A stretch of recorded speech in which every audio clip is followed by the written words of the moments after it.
La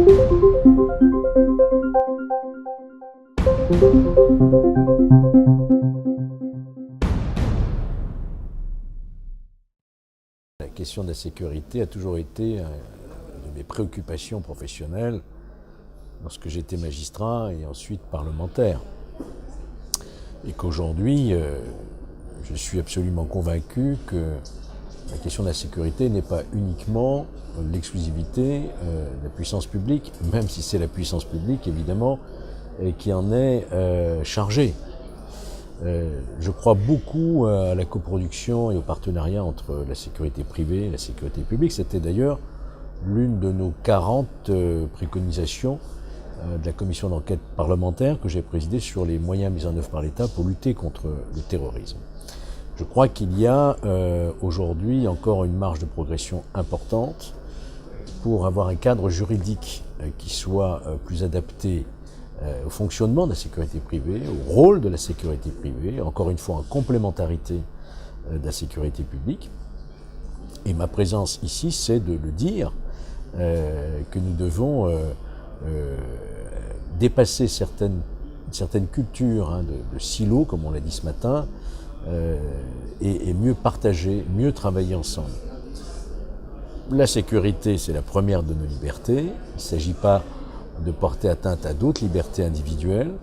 Il s'agit, dans le cadre d'un état de droit, que chacun ait son véritable rôle au sein d'une nation, d'une république.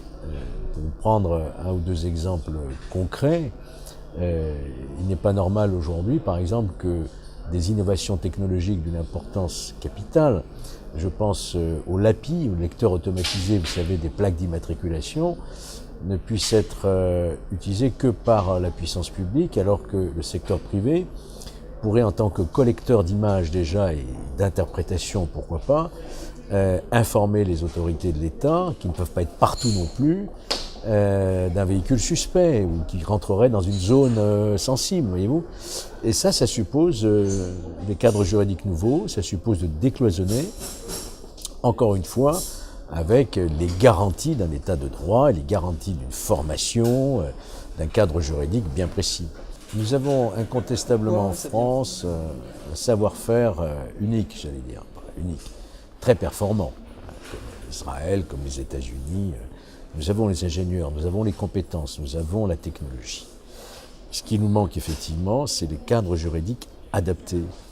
Pourquoi ? Parce qu'encore une fois, il faut dépasser un certain nombre de réticences.